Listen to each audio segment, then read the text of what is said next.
Desde o século XVI, o Império Português conectou as duas costas do Atlântico Sul, principalmente através do tráfico transatlântico de escravos, que estava sob o controle majoritário dos comerciantes portugueses da metrópole. Isso se altera a partir das guerras luso-holandesas, quando a Companhia das Índias Ocidentais conquista o Nordeste brasileiro e Angola, desta maneira conseguindo controlar tanto os principais engenhos de açúcar como a principal fonte de mão de obra utilizada. Olá, sou Cassiano da Câmara Neto, historiador e mestrando pela PUC de São Paulo. E você já ouviu falar sobre a Angola brasileira ou sobre uma tentativa de Angola de retornar ao Brasil? Se não, escuta esse vídeo aqui até o final. Também não se esquece de dar o like, compartilhar e ativar o sininho para receber as notificações. Com a metrópole portuguesa ocupada com a Guerra de Restauração contra a Espanha, ficou a cargo dos colonos no Brasil restituírem o controle português sobre Angola.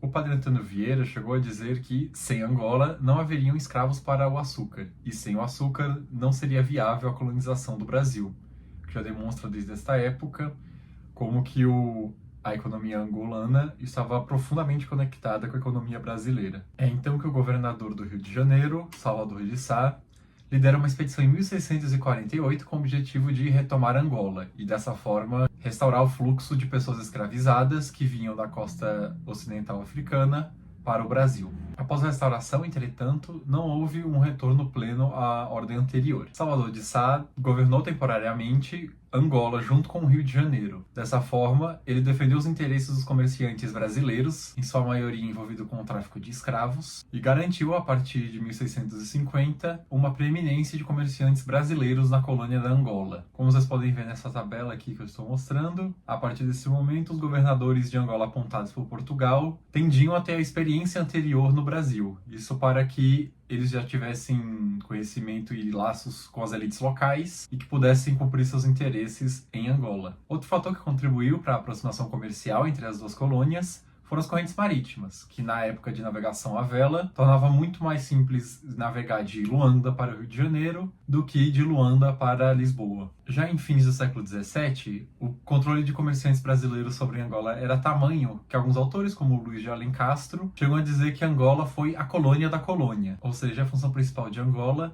era fornecer a colônia do Brasil com recursos, principalmente a escravidão. Essa preeminência do Brasil foi percebida pela metrópole portuguesa, que a partir do século XVIII, ainda mais com o ciclo de revoltas coloniais no Brasil, resolveu limitar a presença de comerciantes brasileiros em Angola. Entretanto, no começo do século XIX, ainda existia uma numerosa comunidade de comerciantes brasileiros atuando em Angola, e as elites angolanas ainda viam o Brasil como seu principal parceiro comercial. Com a transferência da corte portuguesa de Lisboa para o Rio de Janeiro, todas as colônias de Portugal passaram a ser controladas diretamente pelo Brasil. Isso aumentou ainda mais o prestígio do Brasil para as elites angolanas, que enviavam seus filhos para serem educados no Rio de Janeiro, e famílias que se estendiam desde os portos de Luanda e Benguela até os portos do Rio de Janeiro e Salvador. O estabelecimento do Reino Unido de Portugal, Brasil e Algarves, em 1817, formalmente criou uma zona de influência brasileira dentro do Império Português, que nesse momento abarcava todos os territórios americanos da coroa.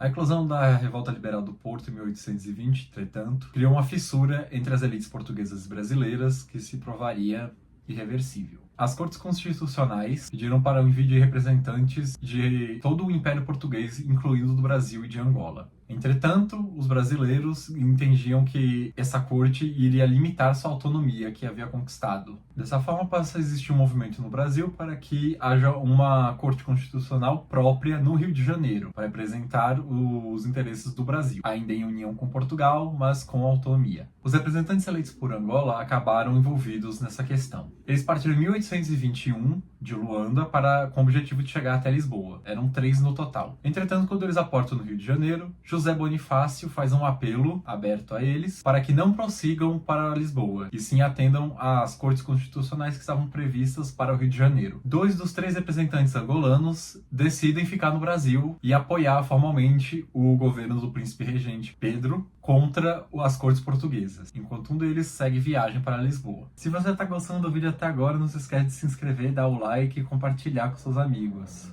Interessante é que um desses delegados que resolveram ficar no Brasil era Eusébio de Queiroz Coutinho, pai do famoso Eusébio de Queiroz da lei de mesmo nome, que acabou com o tráfico transatlântico de escravos no Brasil. Com a escalada de tensões entre o Brasil e Portugal, o Brasil agora começou a reivindicar que cada colônia portuguesa deveria ter o direito de votar em qual constituinte ela iria participar, se na constituinte de Portugal ou na constituinte do Brasil. Na época, isso foi visto como uma clara tentativa de atrair Angola para o Brasil. As juntas municipais que foram criadas em Angola tinham uma clara preferência pelo Brasil, já que elas eram formadas predominantemente por comerciantes, que enxergavam no Brasil o seu maior cliente para o tráfico transatlântico. Com a declaração formal de independência do Brasil, em 7 de setembro de 1822, as juntas angolanas se reuniram para decidir quem apoiar no conflito, que naquela época ainda era visto como um cisma entre a dinastia Bragança. As juntas de Angola, então, se organizaram para requerir formalmente que Angola fosse parte do Brasil. Esse movimento de simpatia ao Brasil perante Portugal nas colônias portuguesas na África ficou conhecido historicamente como a Confederação Brasílica, que era como os portugueses se referiam a essa conspiração. Entretanto, entre todos os domínios portugueses da África, apenas em Angola esse movimento conseguiu emitir um comunicado oficial. Este requerimento da Junta de Benguela oficialmente pedia proteção da região para o imperador Pedro I e que fosse considerado uma união entre aquele porto de Angola e o Brasil. O pedido foi recebido pelo Brasil ainda em 1822 e foi publicado no Diário Oficial. Entretanto, esse movimento não despertou muito interesse aqui no Brasil. A situação com a Inglaterra, que exigia que o Brasil cumprisse os acordos já firmados com Portugal para o eventual fim do tráfico transatlântico de escravos, deixava a situação brasileira diplomática muito sensível. Se aliar formalmente com os senhores de escravo de Angola e estabelecer uma presença brasileira oficial na África, seria visto como uma afronta aos interesses ingleses, que exigiam como condição para o reconhecimento da independência que o Brasil se comprometesse a acabar com o tráfico até 1831. Portanto, não teve interesse da parte do Brasil em incorporar Angola. Apenas o uso de propaganda, na forma das aclamações feitas a Pedro I, para aumentar o moral das tropas que lutavam pela independência. Já do outro lado do Atlântico, o governador português de Angola, tendo recebido a notícia do que a junta de Benguela fez, enviou tropas que fecharam a junta e dispersaram seus membros. Não houve nenhuma resistência militar por parte da junta. Durante a Guerra de Independência do Brasil, ainda haviam rumores em Benguela de que a Marinha Imperial Brasileira, após derrotar as frotas portuguesas na América, iriam cruzar o Atlântico e libertar a região em nome do imperador Dom Pedro I.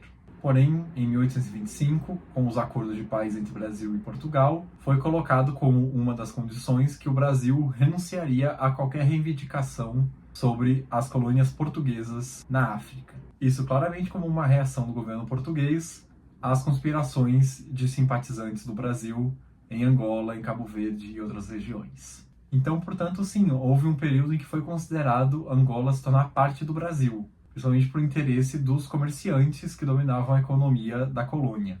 Porém, o próprio Brasil não apresentava muito interesse. Era um país jovem, de proporções continentais, que ainda precisava garantir sua própria estabilidade antes de pensar em adquirir possessões ultramarinas. Então essa foi a história da Angola brasileira. Então, se você gostou do vídeo, já pode dar like, curtir, compartilhar. E comenta aqui embaixo quais temas da história do Brasil você quer que eu fale a seguir.